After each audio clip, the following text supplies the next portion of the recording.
wena sakela pasi bula wena bulela pasi saka wena sakela pasi bula wena bulela pasi akazore Dr. Scaru ihelele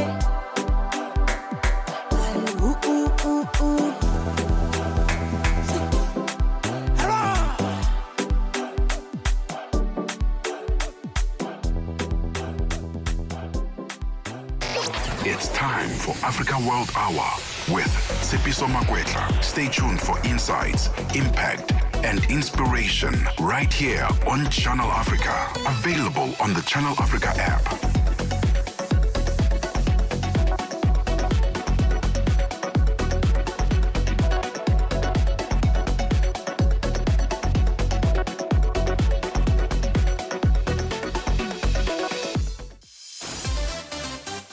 Tsepiso Makwetla winds it down on Africa World Hour, 9 to 10 p.m. And at 2100 hours, a very warm welcome to you. Thursday edition of Africa World Hour here on Channel Africa, the African Perspective, as we bring you 16 minutes of the very latest news from the heart of the continent to all corners of the globe, wherever you're listening from, watching from. Welcome to you. I am Tsepiso Makwetla, and do let us know what your thoughts are on some of the stories that we share. We bring you the voices, the faces, and the perspectives that matter.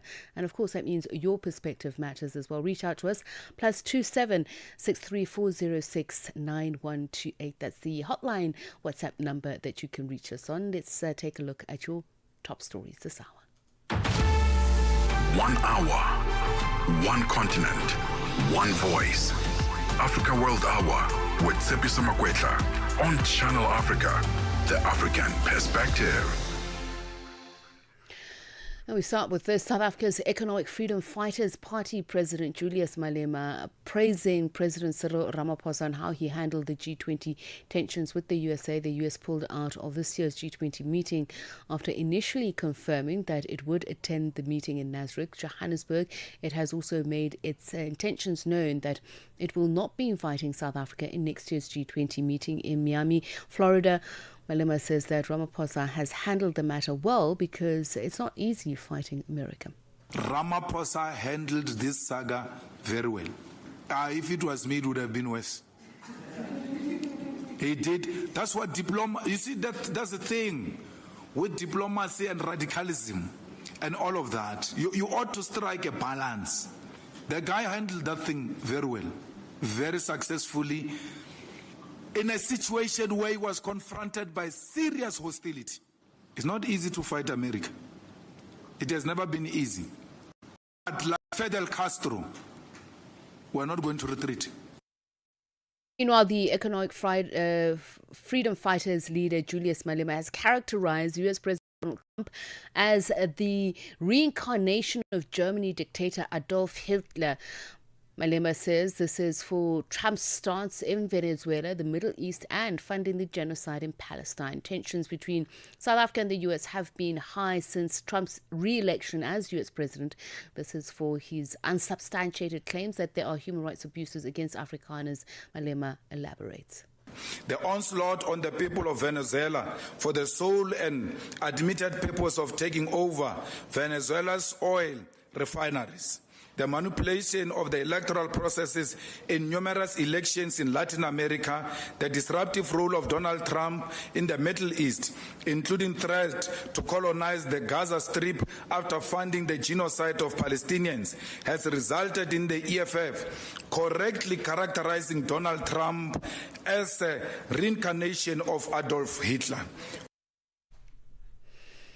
And meanwhile, the Trump administration is considering a one-year extension of the Africa Growth and Opportunity Act, viewing South Africa as a unique case. U.S. Trade Representative Jamison Greer addressed this during a Senate Appropriations Subcommittee meeting, responding to Senator John Kennedy's inquiry about South Africa's status in AGOA. Kennedy has proposed legislation to extend AGOA, focusing on strengthening bilateral trade with at least 5 beneficiary countries, while revealing the U.S.-South Africa relationship due to concerns over Pretoria's foreign policy impacting U.S. interests. We've had some conversations with the South Africans when it comes to trade. And again, there are a lot of kind of foreign policy issues that I don't get into with South Africa. But when it comes to trade, they have a lot of barriers, not just tariffs, but non-tariff barriers, et cetera.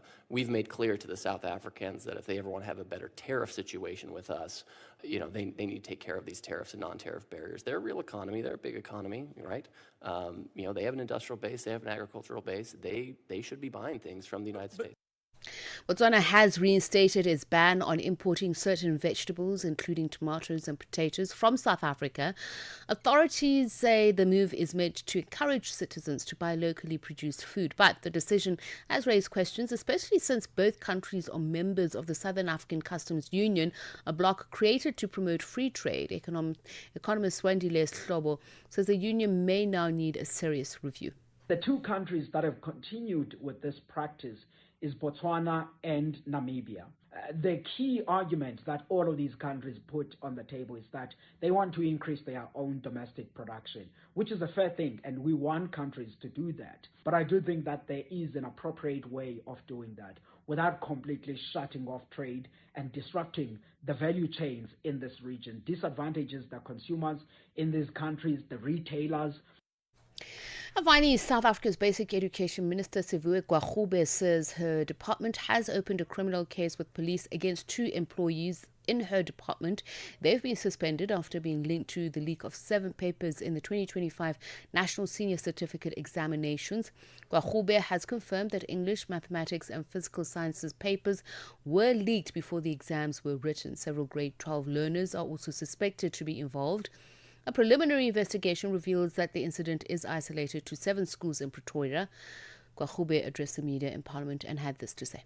We have 2 suspected employees from the Department of Basic Education.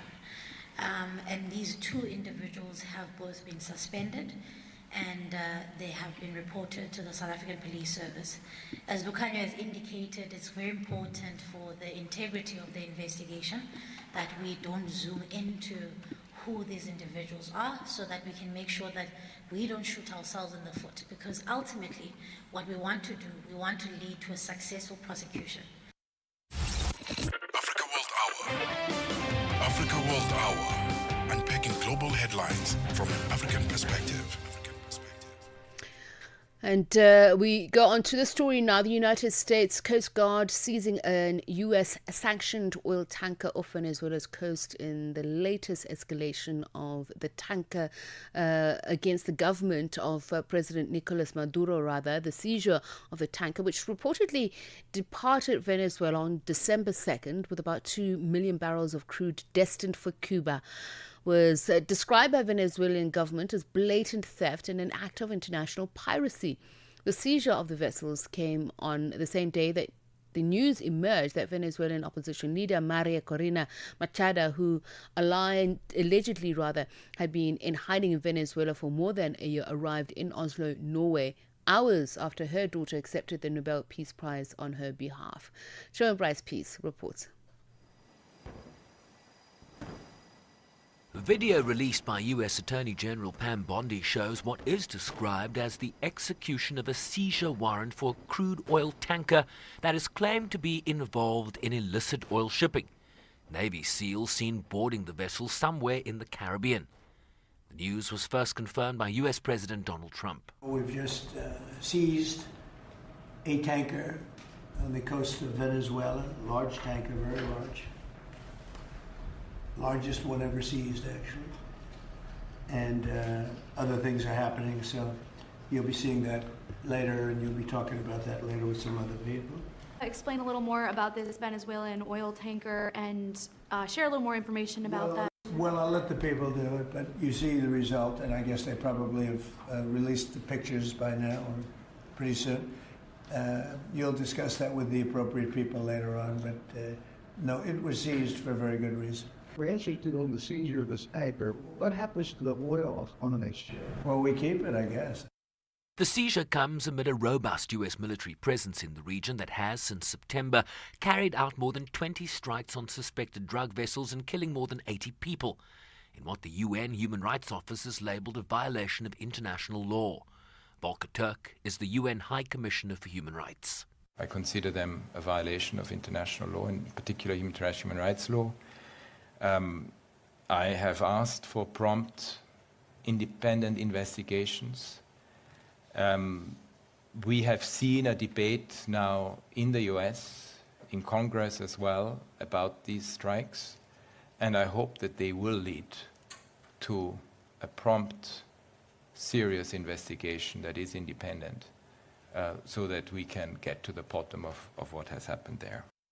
Venezuela has long argued that US military operations in the region were less about stemming drug trafficking and more about regime change in Venezuela and access to the country's natural resources.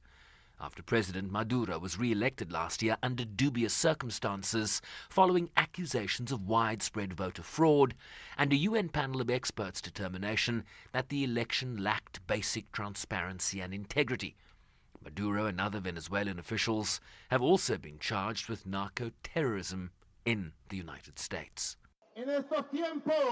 In these times, things have to be different, but we must always stand like warriors, women and men, with one eye wide open and the other one too, working, producing, building, keeping everything running and ready to smash the teeth of the North American empire if necessary, from Bolivar's homeland. Anyone who wants Venezuelan oil must respect the law, the Constitution, and national sovereignty, and get down to producing, invest, and sell our oil.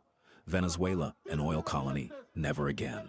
Neither a colony nor slaves. The country's opposition leader and this year's Nobel Peace Laureate Maria Corina Machado arrived in Oslo hours after the ceremony awarding her the prestigious prize Wednesday.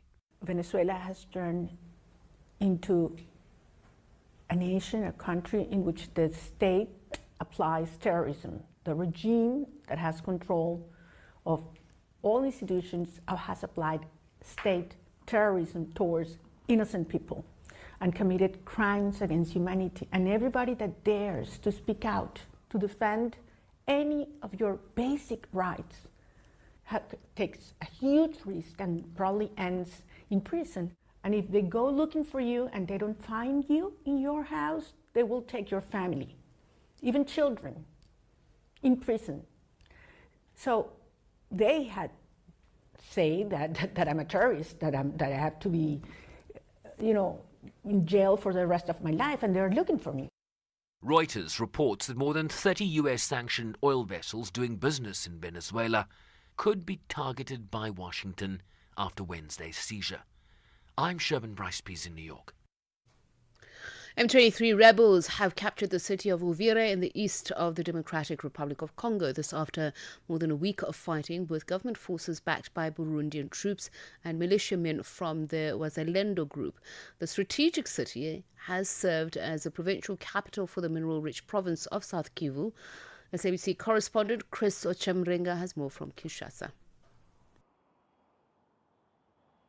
Officials in the east of the Democratic Republic of Congo say the M23 rebels seized the city of Uvira on Wednesday without facing any resistance from government forces and their allies. Violent clashes broke out between them earlier, forcing Congolese soldiers to flee the area.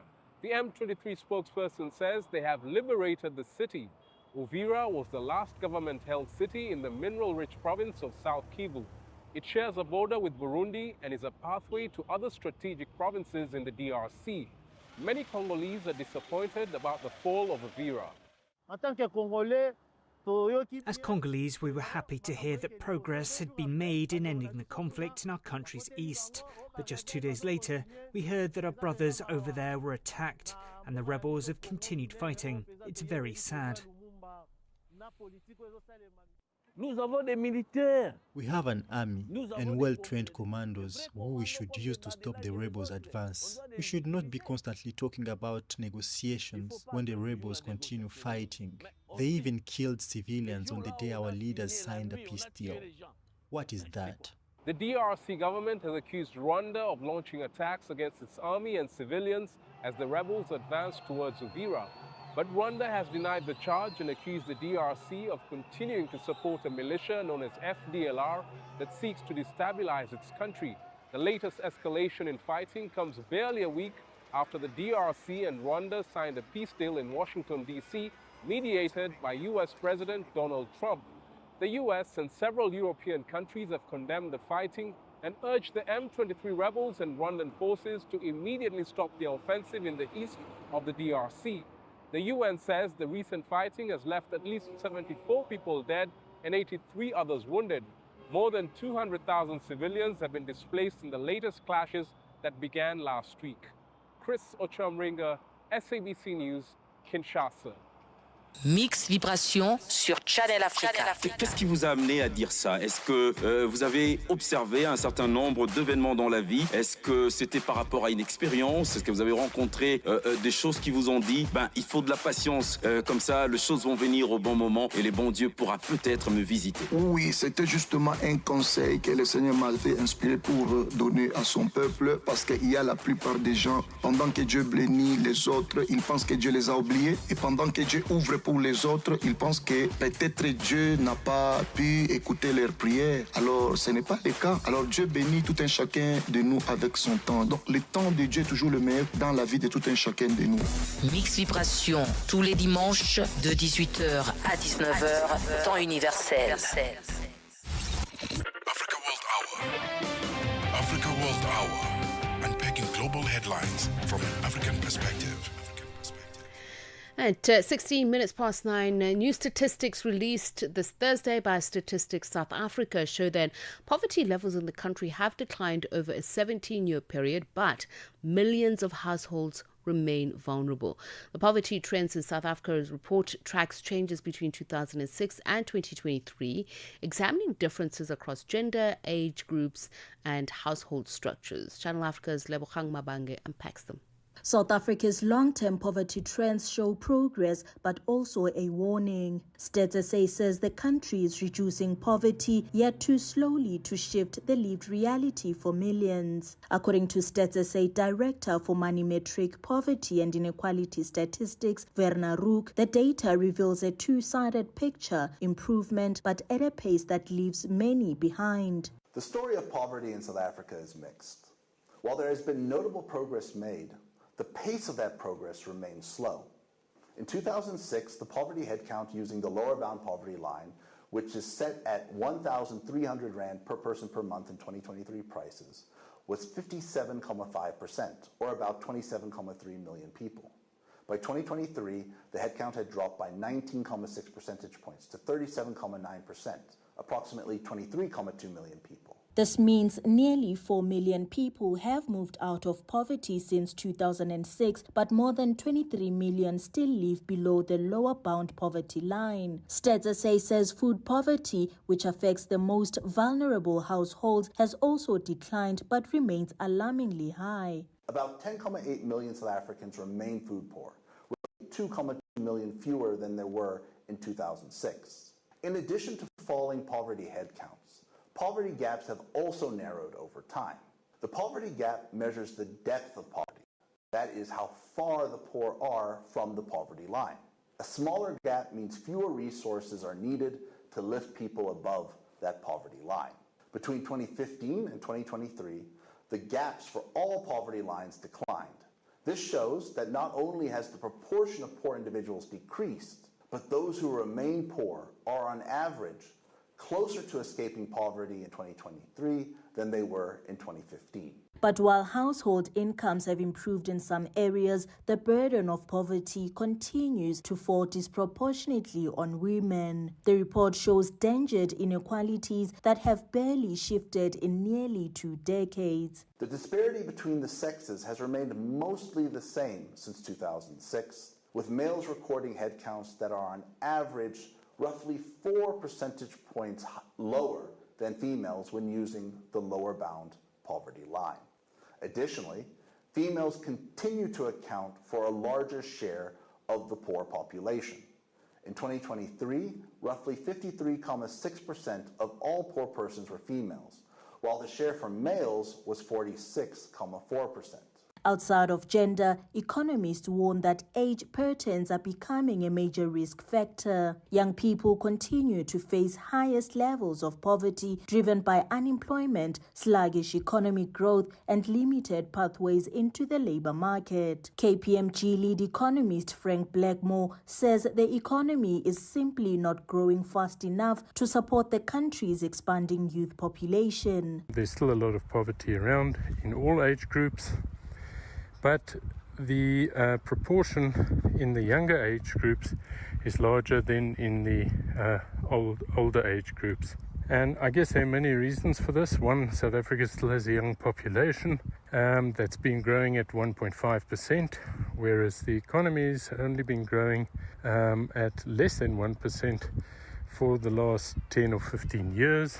So what the country needs really is to focus on economic growth and opportunities, because only that is going to help accelerate our recovery from the situation. While the data shows improvement, experts agree that without faster economic growth and targeted support for young people and women, poverty will remain entrenched. Reporting for Channel Africa, I am Lebogang Mabange in Johannesburg, South Africa. 20 minutes past 9. Now we speak now on what seems to be a political storm brewing in Zambia over the government's push to advance a controversial bill, Bill 7, a move critics say could plunge the country into constitutional crisis. Opponents warn that forcing the bill through Parliament without broad national consensus and in defiance of a constitutional court order risks concentrating unprecedented power in the executive and undermining the democratic principles that have anchored Zambia's governance for decades. Supporters, however, argue the reforms are necessary and legally grounded. We speak now to Dr. Fred Membe, who's head of the Socialist Party. We will get back to him. Let's take a quick break and see if we can get him to reconnect. Hi there. Do you want to elevate your business and give it a voice in South Africa and Africa as a whole? Well, in that case, let Channel Africa make this a possibility. Channel Africa is willing to advertise your business for as little as 30,000 rands or $1,719.18. To get access to these great rates, send all requests to mokoenata@SABC. That's MOKOENATA@SABC. Channel Africa, the African perspective. Africa, meet Abedi. Yeah, that's me. Abedi is a music lover through and through. I really love African music. He's got a taste for all kinds of tunes and spends his days listening to Channel Africa. Guess what? He didn't know. Okay. Channel Africa wants to help Abedi and all music lovers everywhere to discover even more incredible music. That is why Channel Africa is calling on all African musicians to submit their music. Musicians, remember to give us all your relevant information. Make your submissions at music@channelafrica.co.za. Submissions are your chance to be heard on radio. But sadly, they do not guarantee that you will be playlisted. All submissions will be carefully reviewed to see if they meet our station's requirement. Channel Africa, the African perspective. Mix Vibration sur Channel Africa.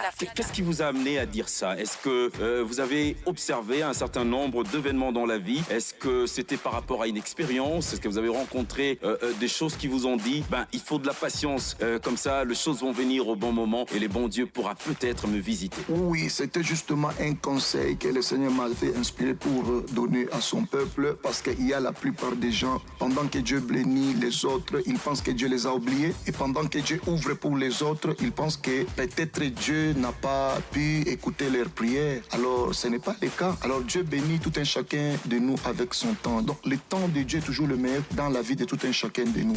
Mix Vibration, tous les dimanches de 18h à 19h, temps universel. Africa World Hour. Unpacking global headlines from an African perspective.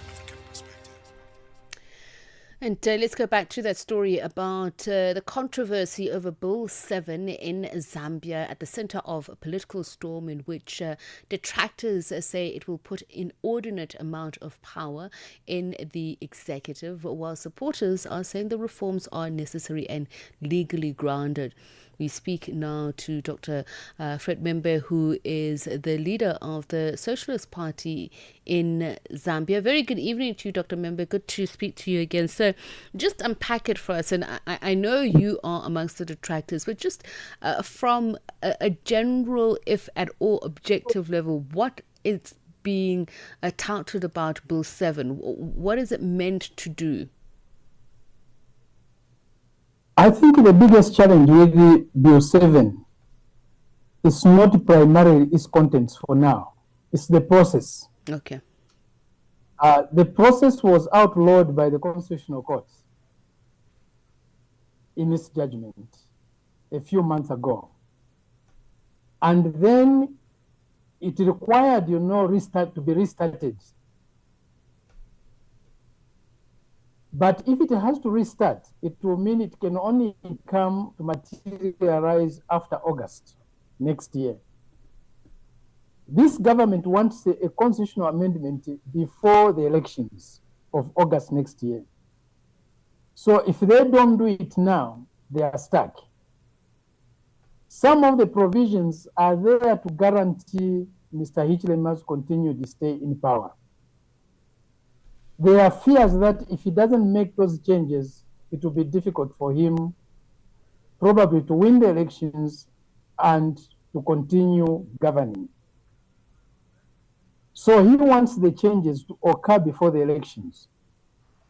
So he's trying to make shortcuts, avoiding the processes that are required by the Constitution and which are required by the Constitutional Court order. And this is where the biggest problem is. So how did the Constitutional Court order arise, and what has been the process which you suggest has been flawed to reach this point? To effect constitutional amendment in Zambia, you need to engage the public. You don't just go to Parliament and say, I've got the numbers, Parliament, here is a bill, change the Constitution, amend the Constitution, vote. No. You are required by the Constitution to engage the public. Mr. Hichilema's government did not engage the public. And hence the Constitutional Court order that he should engage, government should engage the public. So they tried to hush up that because they don't have time. To engage the public required an act of parliament putting up an inquiry that is legally founded. They made shortcuts to all that to try and abide by that. But then they have realized that what they have done falls short of what the Constitutional Court required. The government has gone back to the Constitutional Court to try and persuade the Constitutional Court to revisit its decision that outlawed Bill 7 and these processes. If they were comfortable with what they have done, they would have not gone back to the Constitutional Court to seek a backdoor appeal, because that's what it amounts to.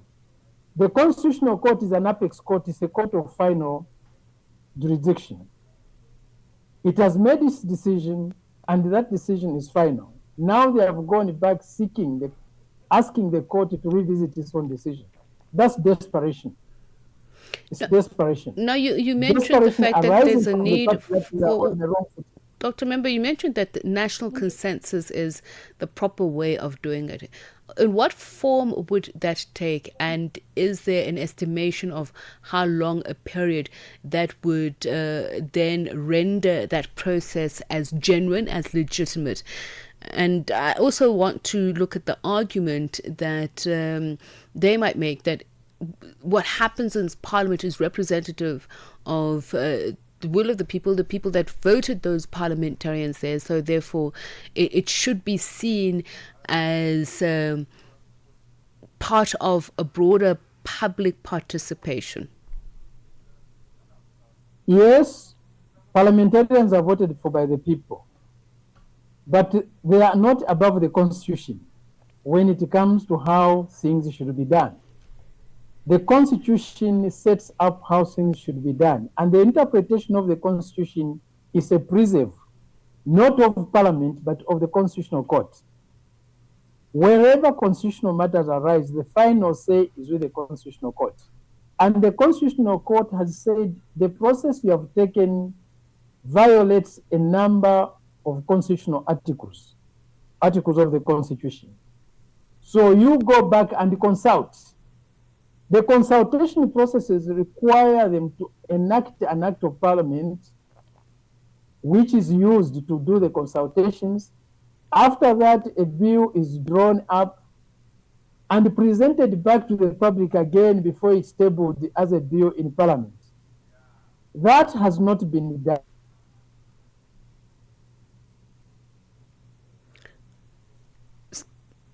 Dr. Member, I'm not sure if the mute button is active, but unfortunately we've stopped hearing you. But while we get you back on, I do want to ask about the separation of powers. This is something that has been touched on in this constitutional challenge.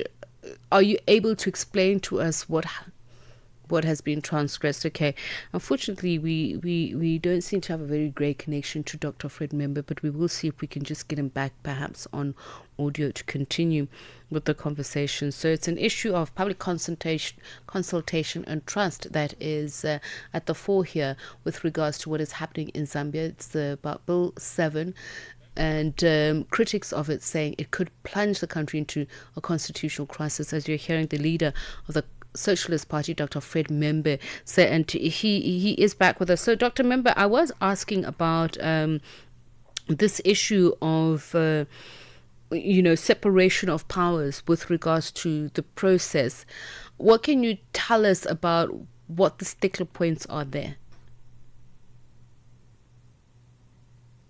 Yes, the Constitution provides for the separation of powers. The duty of Parliament is to legislate. The duty of the judiciary as a separate institution of the state is to adjudicate. Parliament does not have both powers, to adjudicate and to legislate. Once laws are made, the interpretation of those laws is by the judiciary. And in this case, where constitutional matters are involved, is the court, the Constitutional Court. And the Constitutional Court has made its decision. Parliament is required to respect the decisions of the court. It's not above the court. Yes, they have the monopoly to make laws, but they don't have the monopoly over the power to adjudicate. The monopoly over the power to adjudicate lies with the judiciary. And in this case lies with the court, the Constitutional Court. So the fears of executive overreach, are they justifiable? Are they, in your view, warranted? Because there is some who say the lack of public consultation points to a growing culture of authoritarian rule.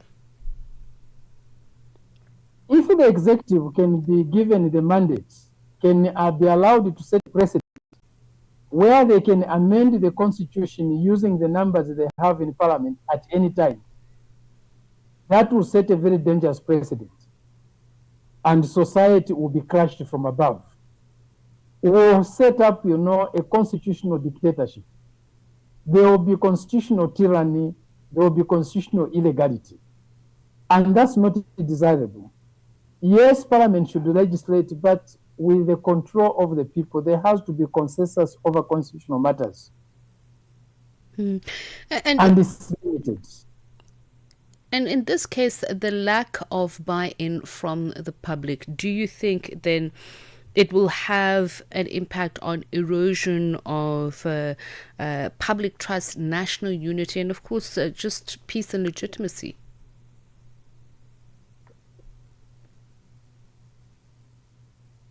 If democracy was just about voting, once you have voted in people into office,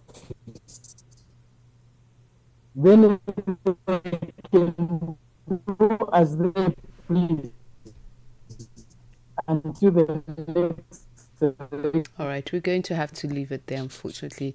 Dr. Member, it seems that a line is not playing ball with us, so to speak.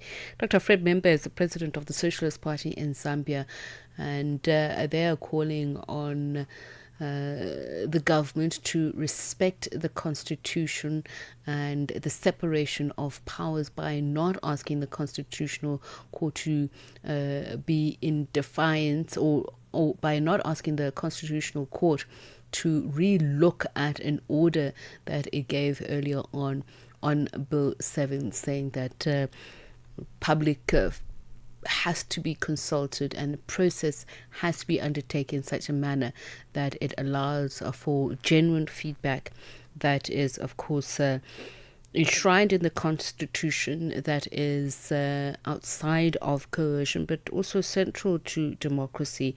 So we'll watch the space and see what happens. And that brings the time now to 25 minutes to 10.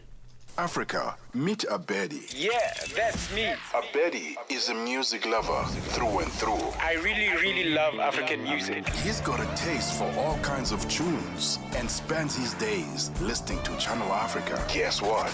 He didn't know. Okay. Channel Africa wants to help Abedi and all music lovers everywhere to discover even more incredible music. That is why Channel Africa is calling on all African musicians to submit their music. Musicians, remember to give us all your relevant information. Make your submissions at music@channelafrica.co.za. Submissions are your chance to be heard on radio. But sadly, they do not guarantee that you'll be playlisted. All submissions will be carefully reviewed to see if they meet our station's requirement. Channel Africa, the African perspective. 1 hour, one continent, one voice. Africa World Hour with Tsepiso Makwetla on Channel Africa, the African perspective. And it is now 24 minutes to 10. We continue with Africa World Hour. Between April and July this year, staggering 117 girls aged 10 to 14 gave birth in the Eastern Cape province of South Africa. During the same period, just under 5,000 teenagers between 15 and 19 delivered babies in public hospitals in the province.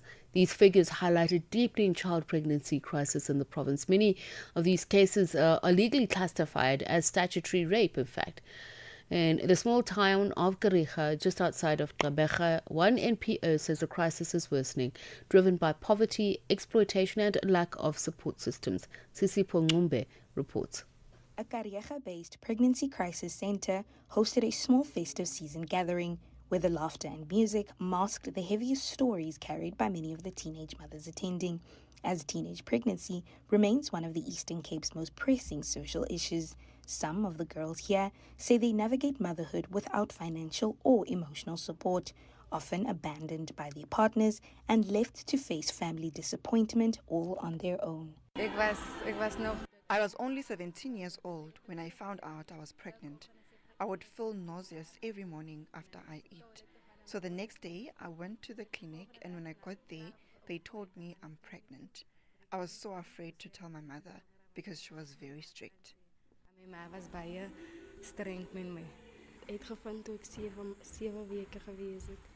I found out when I was 17, and I didn't tell anyone for 2 weeks because I knew my parents would be disappointed.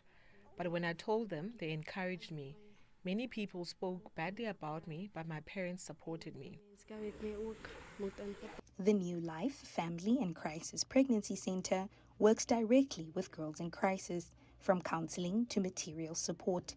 Director of the centre, Johanna George, says the rise in teenage pregnancies can't be separated from the broader social conditions in communities. Teenage pregnancies is definitely a big problem in the Eastern Cape. It has been for years and it is just increasing. Yes, we definitely see the impact of it at the pregnancy centre. Mummies coming in, parents coming in with their daughters, that are in primary school. that are pregnant. So it's a huge concern, and there can be various reasons for it. Research has repeatedly shown that many teenage pregnancies involve older men. National studies link a significant portion of pregnancies in girls under 16 to statutory rape cases that go unreported. George says they have girls as young as 14 who walk through the center doors. I think a big part of it is the economic situation, the financial situation of the parents of the household, you know. So you get an increase in young ones who get older boyfriends because they have an income. So to sustain them, you know, buy them nice things, clothes and stuff like that, that's definitely one of the things. In response to these alarming numbers, Provincial Social Development spokesperson Mpumzi Zuzile says they are partnering with the health department to expand sexual and reproductive health education in schools with a specific focus on consent and reporting abuse. The Department of Social Development, in collaboration with the Department of Health, has initiated educational programs aimed at providing comprehensive sexual and reproductive health education in schools. These programs focus on teaching young people about consent, safe sex practices, and the consequences of teenage pregnancy. MSc Chapa from the Department of Health has also emphasized the importance of accessible health services. They have increased the availability of youth-friendly health services. Provincial government says it has been working with the police to address potential factors leading to teenage pregnancies. Community members are urged to report any suspected cases of child abuse to the nearest police station. Sisipho Ncumbe, SABC News, Gqeberha.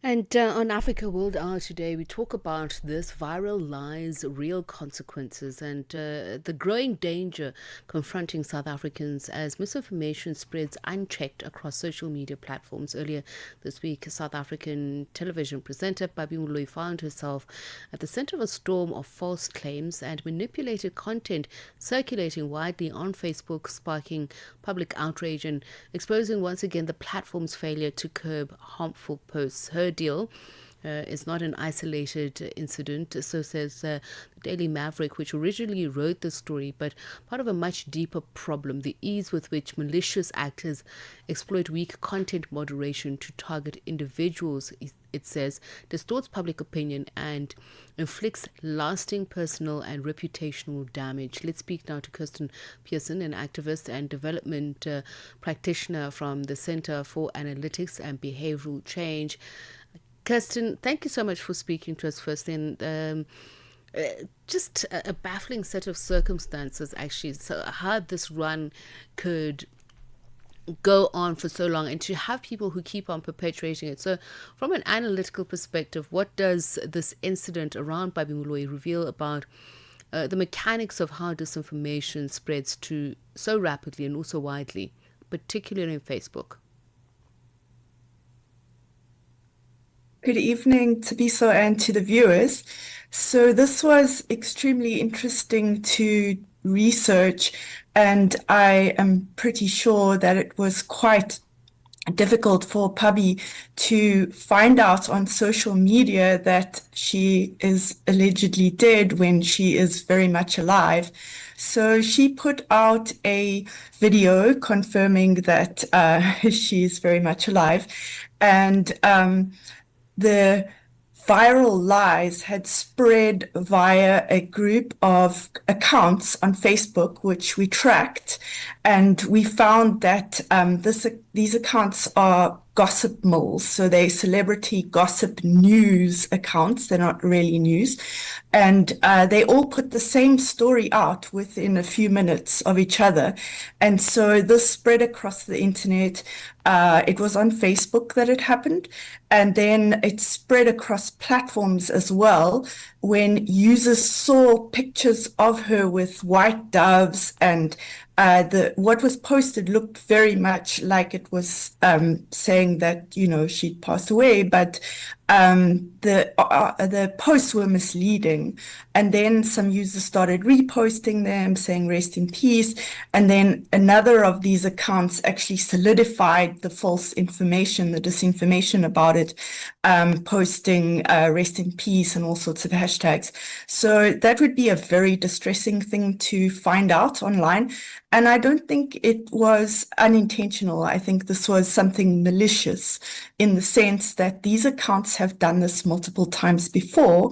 And even after reporting this and reporting it to Facebook, asking them to do a takedown of the accounts, which they responded to say that the accounts had contradicted their community rules, but they didn't actually take down the posts or the accounts. So that was quite concerning, and it says something about platform governance and the lack thereof. And what is it exactly, so that people also know that we use this opportunity to educate people about some things? Ought to be common sense, you'd think, but naturally not, because people just have this thing, and this is not in any way a criticism of the phenomenon of citizen journalism, but some people just love to clickbait and just share because they believe they are going to be the ones that are first past the post, but it's not that. It's actually damaging somebody's life.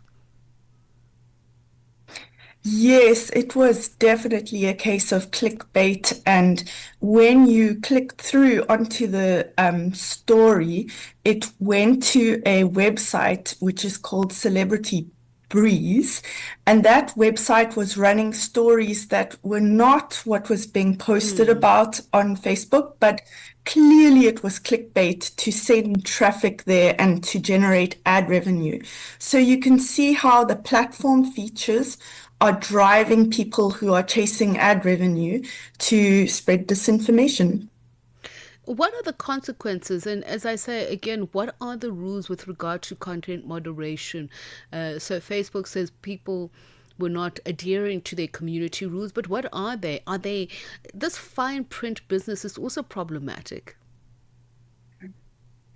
Yes, so I actually went and read through Facebook's community rules, and it is quite difficult to get to actually what do they mean, and because even though Facebook said that these accounts had contradicted what their community rules are, they didn't engage in any punitive action against them.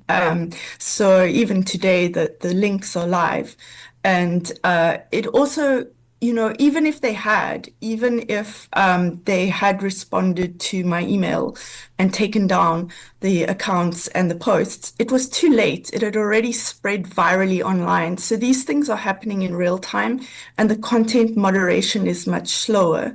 And so it is a difficult thing to moderate, but I do believe that platforms can do a lot better than what they do, because they are making a profit out of, the people chasing ad revenue and so on.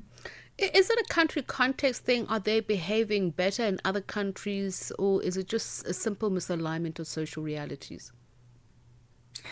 I think it is a global phenomenon. I don't think it's a country context, because all of these posts were in English. So Facebook can moderate in the language that it was posted. There is an issue that the African Union has put forward in a recent resolution to say that platforms also need to moderate in a variety of languages. But in this case, I don't think it's a country-specific thing. I think you see these kinds of failures across the board, and you see attempts to regulate. For example, the European Commission has got certain regulations, and they sometimes fine the platforms for violating those. So just the impact on those who are being victimized, and that's how I see it, like with Papi, this false narrative. How is it impacting on her, but also how is it used to emotionally hook users and trigger large-scale engagement? Yes, so Pabi has spoken out about it beyond the video that she posted initially, just debunking it. She's also spoken out on a podcast that she started. It's called It's a Brother and a Sister. And so she goes into the impact on her.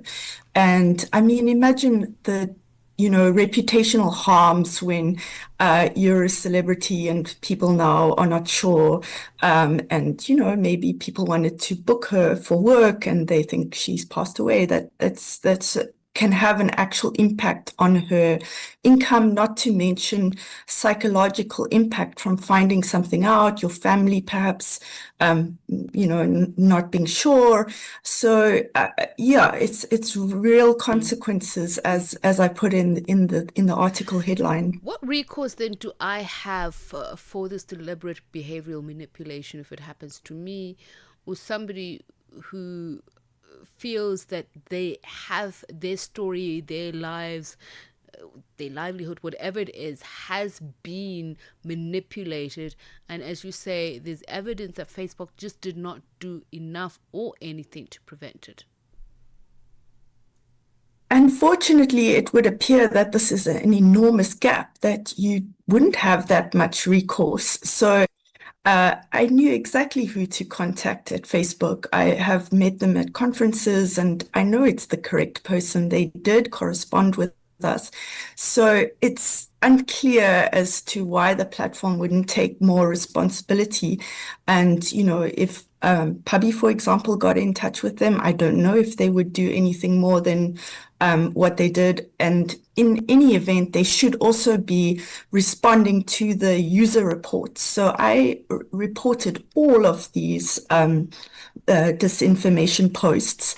And Facebook didn't respond through the ordinary course of how they should have responded either.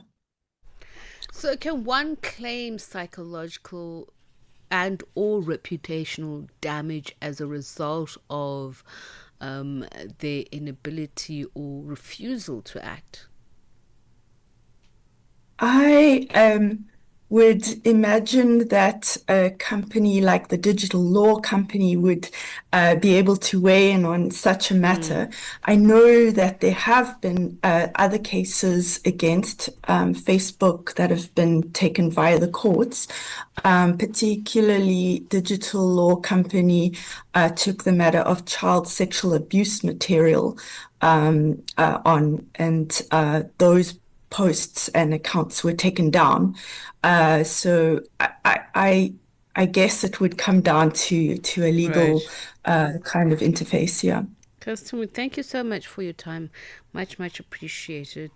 Kirsten Pearson is an activist and development practitioner from the Center for Analytics and Behavioral Change, CABC, on this growing trend of misinformation, particularly on social media. Brings the time to just about 8 minutes to 10. Let's take a quick peek in now to see what to expect from African Diaries this evening. Shayla Ntukumana in the studio with us. Hello, ma'am. Hello, I love the fit. Oh, thank you. It's looking very good on the lipstick. I can see you are very trendy and you are in line with Thursday's edition of African Diaries. So today we're talking all things fashion, right? What are the fashion trends? What are the statement pieces for the festive season? I think we have aligned ourselves to red, green, white because of Christmas, right? I so don't get that. Here's my thing. It looks cute. You know, when everybody's taking that, it's a very common photo shoot. You're at a Christmas tree in PJs. It's hot in South Africa. Why are we wearing long PJs? We now make them shorter with our families. And so we're going to try and figure out what some of the trendiest looks are for this season. What is Africa screaming this season? And then in the second hour of the show, we're going to be looking at vaping. Now, this has been a long-lasting battle to get minors off the vaping trend. However, it is trendy. We're seeing children as young as 15, 16 purchasing these products. How are they accessing them? You know, those are some of the conversations we'll be talking about, but also looking at the context of the African continent, how did we get to a place where something as illegal as vaping is trendy? Well, is it illegal in South Africa? Not to my knowledge. For people under 16, it is. Oh, then there's a there's a distinction that you're making now. For minors. That is minors. Yes. Yes, there are legal limits, but unfortunately, parents themselves admit to either providing money for children to buy. Yes, or they simply say, I'd rather he does it in front of me. That's the reasoning in parenting. And I'm not here to question that, because people parent in different ways. They probably feel that but I think it's also about the documented long-lasting dangers of vaping that parents are either not reading up themselves or are sharing with their children. Absolutely. However, this information is widely spread. It's not a secret how dangerous vaping is. It's the same as hookah. It's not a secret. It's on social media, the very same platforms. Cigarette packets. It's everywhere, and we are still comfortable with looking cool. So that's what we talk about. And it's just almost 5 minutes to 10. So that's what's coming up on African Diaries this evening with Shailen Dukuman. It's tonight. I always like to say this evening, and then I look at myself, I'm like, actually, factually, it's not. It is night time.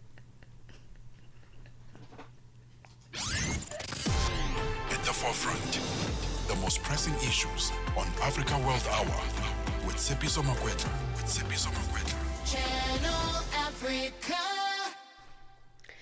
And we end with this. According to UN Education and Cultural Organization, UNESCO, they say despite lack of access, significant progress has been made in advancing gender parity and integrating emerging technologies in classrooms worldwide, including artificial intelligence. Latest data shows that more than 272 million children around the world were out of school through 2023, underscoring a deepening global education crisis. In an interview with the UN's News, Christina Silvero, UNESCO Policy and Lifelong Learning Director Bohen Shakrun outlined the key findings from the agency's new global report. Looking at the last 25 years, starting from the Education for All agenda, and see a bit what we have achieved since then, but also where are the challenges that we are facing. Let me give some concrete example. For example, in 2023, we have 82% of countries that provided over 9 years of free primary and secondary education, compared to only 56% in 2000. The same when we look at children who are completing primary education, worldwide we have around 88% in 2023, while compared to 77% in 2000. So we have made an important progress in that case. But we have also seen regions who have made some significant gains in the percentage of the population who access and complete school. In Sub-Saharan Africa, for example, the gross enrollment rate leaped from 79% in 2000 to 97% in 2024 at primary level, and from 25% in 2000 to 46% in 2020 at the lower secondary level. So we have seen this progress as well in specific regions, and notable progress also can be related to gender equality. We have made we are almost achieved the gender parity in access to education. In 2020, the gender gap, the gender parity index for primary education was close to 1 globally. So I think these are some progress that we have made, and they are reflecting what the world has done since 65 years, but also particularly with the international agenda that we have adopted, the Education for All, and of course SDGs and SDG 4 in particular. But these realizations shouldn't hide some of the challenges that we are still facing. We still have a very high number of out-of-school children, and I would say it's even worse. We had last year more children out of school than the years before. We have reached around 272 million children who were out of school in 2023. And this is something, of course, a matter of concerns. We still have 763 million illiterate persons, mostly 2/3 of them are women, that we are failing to address. We are missing 44 million teachers to achieve SDG 4. If we add to them ECC educators, early child education and care educators, then we are missing 50 million teachers. We made progress, but we also have bottlenecks, and we have I would say, a challenge that we are facing, in particular when it comes to achievement and capacities to reach higher levels of education. What's at stake for learners and our societies if we don't update the educational legal framework? If we don't update the legal framework, first of all, we will miss the early years, because the early years have not been included in our agenda. So we will miss the investment in early years. But we will also miss the investment in adult learning, because we know and all the jobs are being affected by artificial intelligence, digital transformation, climate change. And we know that hundreds of millions of jobs will be affected by the digitalization. So that upskilling, reskilling, adult learning opportunities. And that's how we come to the end of Africa World Hour this evening. Up next is African Diaries with Shayla Ntukumana. Do keep your station watching list here locked on Channel Africa. We are on YouTube at Channel Africa 1, and we're also available on other platforms. We are on the audio bouquet of DSTV 802. That's the channel number. From us, it's good night for now. Africa World Hour, unpacking global headlines from an African perspective.